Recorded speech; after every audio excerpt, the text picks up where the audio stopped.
Hola, soy el profesor Martín Linares Chavarría, el profe 7. En esta ocasión vamos a ver el tema de la mediación en los conflictos familiares para reforzar el curso de desarrollo personal. En primer lugar, vamos a ver nuestra realidad. Sabemos que en nuestra familia peruana hay muchos conflictos entre padres, donde los hijos podrían decir: qué dolor de cabeza me dan mis padres. Pero también los padres pueden decir: qué dolor de cabeza me dan los hijos.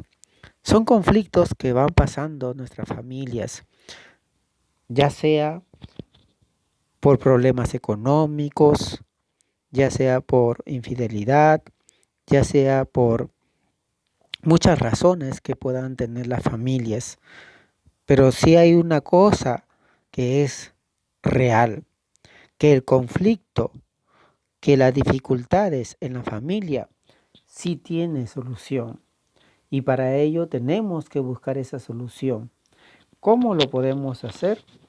Pues tenemos que hablar. Pero cuando ese diálogo no se puede realizar entre dos personas, entre el papá, la mamá o entre los hijos, necesitamos buscar a alguien. Necesitamos buscar quien nos pueda ayudar a poder solucionar nuestro conflicto. A ese le llamamos el mediador. Entonces,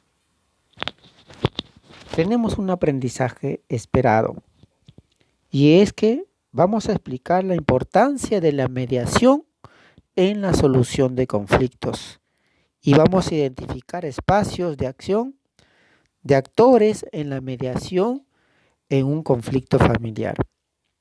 Este tema es muy importante para la estrategia de Aprendo en Casa. Primero tenemos que ver qué es el conflicto. El conflicto es una situación en la que hay una oposición. Hay dos partes, uno opuesto al otro, ya sea entre papá y mamá o entre padres e hijos. Ambos están en un estado de oposición. Yo quiero esto, yo quiero lo otro, hazlo esto, haz lo otro. Entre padres se hablan, o padres e hijos también. También el conflicto es un estado de desacuerdo. Ninguno de los dos quiere dar su brazo a torcer. Ninguno de los dos puede decir: esto ha sido que yo he causado este problema, este conflicto. Ninguno quiere dar un brazo a torcer, ¿no? Ninguno está de acuerdo con el otro, o cada uno pone su punto de vista, y eso produce un conflicto. Sin embargo, hay varias formas de maneras de abordar un conflicto, ¿no?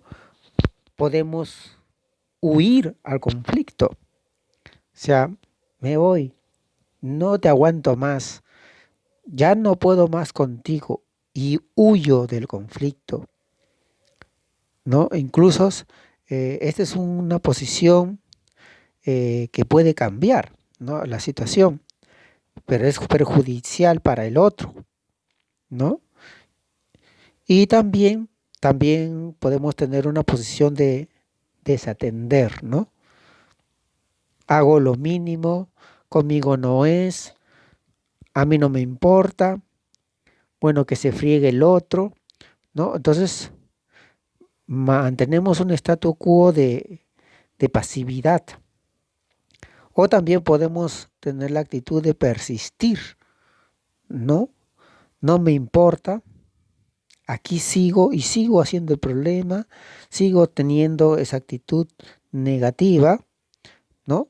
Y también podemos tener la manera de dialogar, donde podemos buscar soluciones. Entonces, ¿Qué podemos también tener en cuenta? ¿No? Un punto en que podemos preocuparnos por el otro o preocuparnos por uno mismo. Cuando nos preocupamos por uno mismo, tenemos un estado de asertividad, ¿no? Pero también podemos caer en la evasión. Yo pierdo y tú pierdes, ¿no? Entonces salimos del problema evadiéndolo. De esa manera también vamos acumulando eh, conflictos dentro de nuestra familia y eso en cualquier momento se puede rebalsar, ¿no? También puede haber un estado de cesión. Yo pierdo, tú ganas. No siempre doy la razón a la otra persona. Sabiendo que tengo la razón yo, le doy la razón para no pelear. Con tal de no pelear, ya te dejo todos tus caprichos, todas las actitudes negativas que tienes. Yo no importa que pierda, pero solucionamos el problema de esa manera, ¿no? Cediendo a la otra persona sus razones. Podemos entrar también en un estado de competencia, ¿no? Yo gano, tú pierdes, ¿no? Cada uno quiere ganar su punto de vista, etcétera. O podemos entrar en un estado de colaboración. Yo gano, tú ganas, ¿no? Entonces, podemos pensar en uno y también en el otro, ¿de acuerdo? O también podemos tener una actitud de compromiso. Ambos ganamos, ¿no? Ambos ganamos, buscamos una forma de solución en la cual los dos podemos tener que sacar algo positivo de ello. Entonces, cuando no se da una solución al conflicto, es necesario buscar a un mediador, ¿no? Tenemos que usar la estrategia de la mediación. ¿Y qué es la mediación? La mediación es una forma de resolver el conflicto entre dos o más personas, papá, mamá, padres e hijos, con la ayuda de una tercera persona imparcial, que en este caso es el mediador. Entonces, el mediador tiene que ser una persona imparcial, no el que me va a favorecer, no la persona que me va a decir, ah, ya muy bien, o que siempre nos dice sí, sí, no, o está de acuerdo contigo, sino es una persona en la cual los dos estén de acuerdo para poder ser la persona que le va a guiar. Entonces, ¿quién puede ser el mediador en un conflicto familiar? ¿No? Tiene que ser una persona reconocida por ambos, ¿no? Puede ser los compadres, amigos, no un profesional que ustedes conozcan, pero que sea neutral por ambas partes, ¿no? Entonces, debemos buscar nosotros mediadores imparciales. ¿Y qué debe buscar este mediador? Este debe buscar satisfacer las necesidades de las partes en disputas, ¿no? No solamente de una sola parte, sino de ambas partes. ¿Cómo lo va a hacer? Esto lo vamos a ver más adelante, pero vamos adelantando, regulando el proceso de comunicación. Es muy importante que el diálogo sea el factor importante en la solución del conflicto y el mediador lo hace realidad. Debe conducir por medio de sencillos pasos, que lo vamos a ver más adelante, y teniendo habilidades en la mediación. No cualquiera puede ser mediador, porque puede desesperarse, ¿no? Y también jalar para uno u el otro, ¿no? Entonces, El mediador debe estar preparado para poder ser imparcial en esta disputa. Es por eso que la mediación es voluntaria, ¿no? El mediador debe hacerlo voluntariamente, no puede ser impuesto. Incluso también las partes deben voluntariamente buscar esa mediación. Y muy importante también es la confidencialidad. El mediador debe ser con un confidente, no puede divulgar este conflicto en sus redes sociales o poner el nombre de las personas, nada de eso.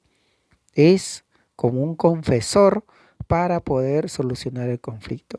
Y la mediación está basada en el diálogo, ¿no? Entonces vamos a ver qué es lo que debe realizar el mediador. Hay diferentes fases en el proceso de la mediación. La primera fase es la premediación. Esta es una fase previa a la mediación propiamente dicha, en la que en ella se crean las condiciones para facilitar el acceso a la mediación. Entonces tenemos que buscar medios que puedan facilitar el diálogo. En ella se habla con las partes por separado, ¿no? Cada uno para ver cuáles son los puntos de vista de cada uno. Se explica el proceso que se va a seguir en el proceso de la mediación. Se va a solicitar su consentimiento para acudir a la mediación. Porque acuérdense que este proceso es voluntario, ¿no? Los dos deben consensuar y permitir al mediador poder actuar. Luego viene el proceso de la mediación. En este proceso de mediación tenemos una primera parte, que es la presentación y regla de juego.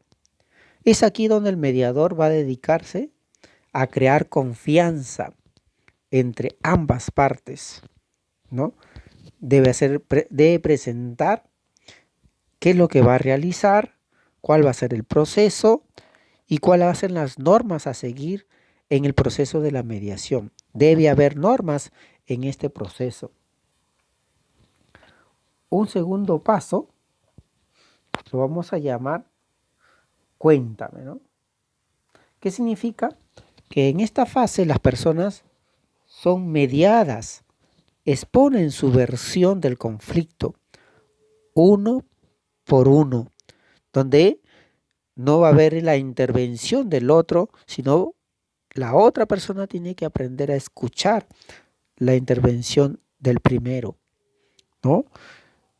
Que el mediador va a darle el pase a cada uno, ¿no? Las partes han de ser escuchadas, ¿no? Según sus sentimientos que hayan planteado, la forma como lo dice, ¿no?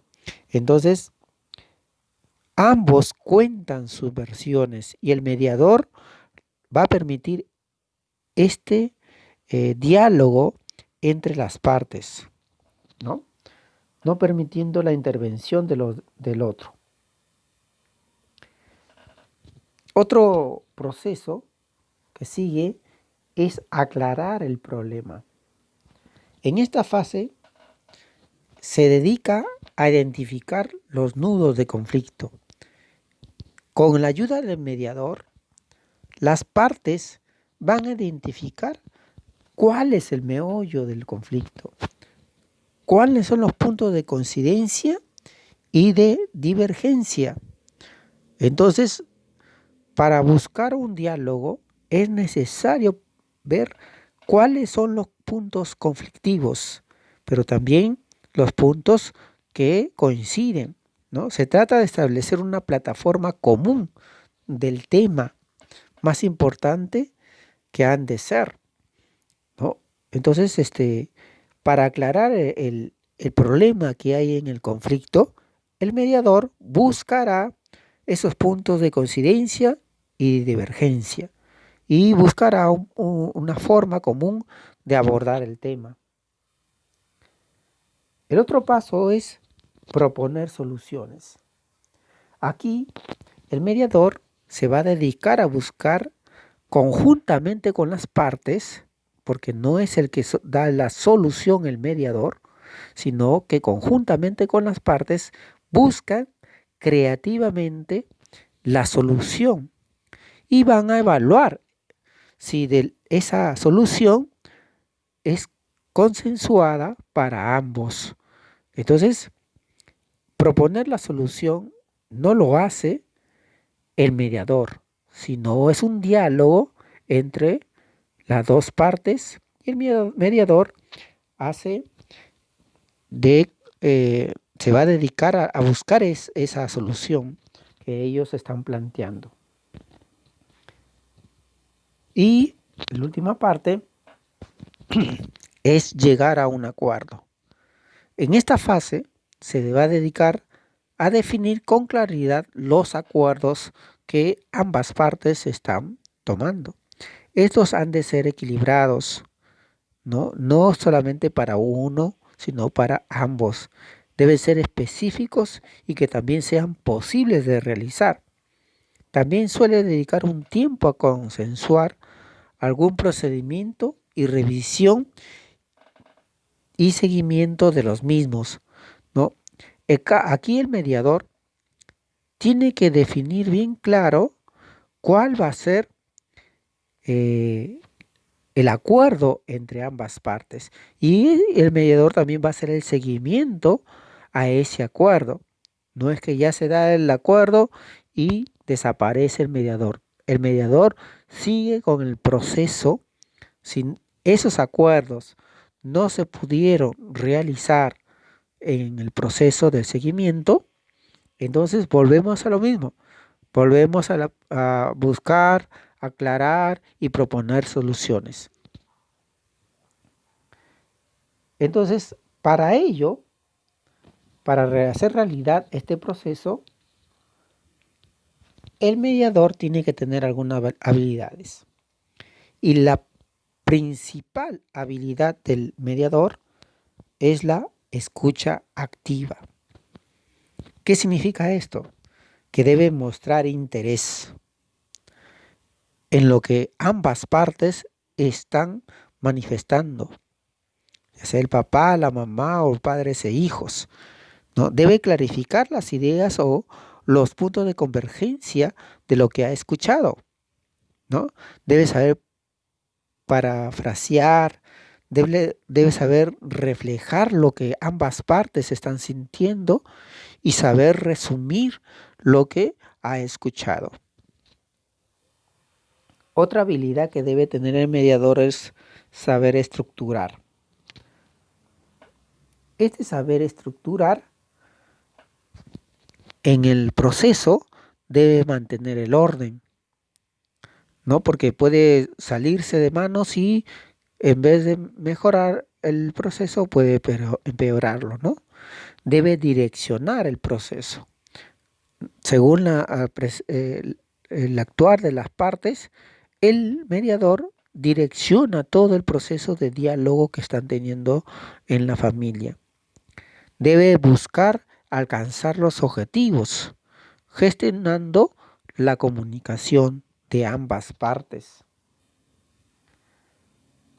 Otro punto que debe tener habilidad el mediador es ponerse en el lugar del otro, ¿no? Hay expresiones que demuestran a la persona que le estamos comprendiendo. Entonces, mirada a los ojos, parafrasear las palabras que ellos están diciendo, comprender lo que están manifestando las dos partes, incluso repetir sus propias palabras, ¿no? Ponerse en el lugar del otro no significa cargarse del problema, ¿no? Significa que yo trato de comprender qué es lo que están diciendo las dos partes, sin tener preferencia en la otra persona. Otra habilidad que debe tener el mediador es dar mensajes de primera persona, ¿no? Debe saber tener la habilidad de comunicación, ¿no? No comunicación agresiva, atacando a uno o al otro, o atacando a las dos partes, ¿no? Decirles qué sentimientos le produce, ¿no? Qué importante es la manifestación de sentimientos de ambas partes, incluso también del mediador. Explicarles en qué les afecta estas actitudes que están tomando la familia, ¿no? Y expresar su necesidad o deseo personal que el mediador tiene para poder alcanzar los objetivos que es la resolución de conflictos en la familia. Entonces vamos a ver aquí que para realizar esta mediación debe haber espacios y acciones, ¿no? Que se ha de tener en cuenta dentro de la mediación. Y hay las 3C, 3 aspectos que tenemos que tener en cuenta, que es la comodidad, la comunicación y la conexión. La primera C es la comodidad, o sea, que el espacio físico debe ser el adecuado. Cuando una persona está parada, está en un proceso de acción, que está propenso a reaccionar incluso agresivamente, ¿no? Entonces, es muy necesario tener un espacio físico donde las 3 partes se puedan sentar, ¿no? Por ejemplo, para cumplir el objetivo estratégico debe crear un ambiente el facilitador. Entonces, muy importante si es que dentro de la familia todavía hay mucha bulla, es necesario incluso salir a otro lugar en el cual puedan estar más cómodos para poder solucionar el conflicto, ¿no? Por ejemplo, si el papá y la mamá quieren solucionar el conflicto y no lo saben y están los hijos ahí, es necesario que busquen un lugar determinado, un espacio físico para que puedan estar más cómodos, ¿no? La segunda C es la comunicación. Entonces es analizada por el mediador acorde a tiempos distintos que va desde el encuadre inicial, pasando por las conversaciones exploratorias y generativas, antes de llegar a la fase de acuerdos. De repente, no en una sesión se va a poder realizar los acuerdos. De repente, paulatinamente se va a realizar la comunicación, ¿no? Porque primero voy a tener que hablar con uno, luego con el otro a solas, luego con los dos, etcétera. Este es una comunicación no de la noche a la mañana, no, es un proceso. Y finalmente, lo que importa también es el espacio psicológico dentro de la acción del mediador y es la conexión positiva con las partes y entre ellas. El mediador debe buscar conectarse con las partes, con cada uno, con el uno, con el otro, debe conectarse para poder, incluso puede ser que el mediador pueda empeorar la situación, pero el mediador que tiene la habilidad va a buscar esa conexión de manera positiva con las partes. Entonces, lo que hemos reflexionado y hemos juzgado en esta sección, vamos a aplicar lo aprendido, que van a explicar la importancia de la mediación en la solución de conflictos, van a identificar espacios y acciones de actores en la mediación de un conflicto familiar y lo más importante es plantear las acciones que deben realizar la mediadora o el mediador en la solución de un conflicto familiar, teniendo en cuenta los roles de los actores y los espacios para la mediación. Siempre partan de un caso determinado de las familias para poder plantear esas acciones. Muchas gracias y ya saben, en cualquier momento pueden escribirme a mi correo, al WhatsApp, al Facebook o ver el video por YouTube. También pueden hacer sus comentarios.